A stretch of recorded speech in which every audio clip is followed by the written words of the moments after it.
This is Dr. Nels Sampatacos with Pro Sport Orthopedics. I'm going to give you a brief overview on ACL injuries.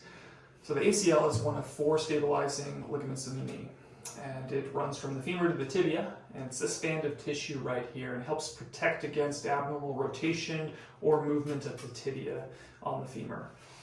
When it's injured, it can result in a variety of symptoms. The most significant one is that of instability, and that can be experienced differently in different patients. Some patients may simply have the sense that they don't trust their knee after an injury like this. Other patients may have the clear-cut case where their knee is giving out on them regularly, especially with cutting and pivoting activities.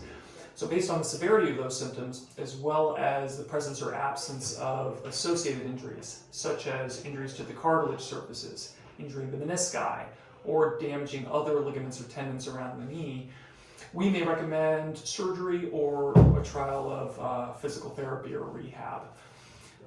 In terms of the rehab process itself, we're often sending patients for several weeks to rehab, not only to evaluate how bad their symptoms may be, but also to get rid of their inflammation and swelling in the knee. When it comes to surgery, in some patients we're able to actually repair their original ACL. It's certainly the minority of patients, and for the majority of individuals, we are actually reconstructing the ACL ligament.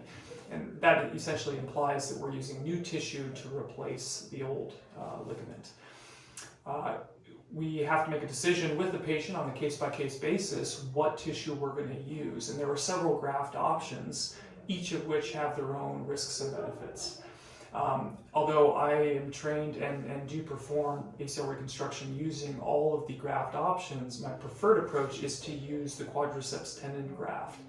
And I do that because current literature does support an equivalent degree of survival rates with the graft and functional stability, but with fewer complications relating to use of that graft, as well as other benefits, such as smaller incisions.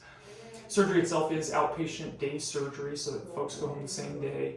They are completely asleep during the surgery, so they receive a general anesthetic. In addition to that, we're often using regional anesthesia, which will give patients improved pain control for 1 to 2 days afterwards.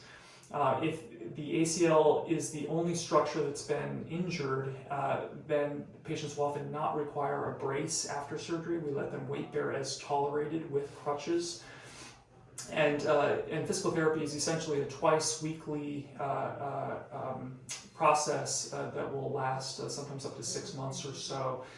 We will often not let athletes return to their full level of participation in their sport for 9 months, but that can vary a little bit depending on the sport.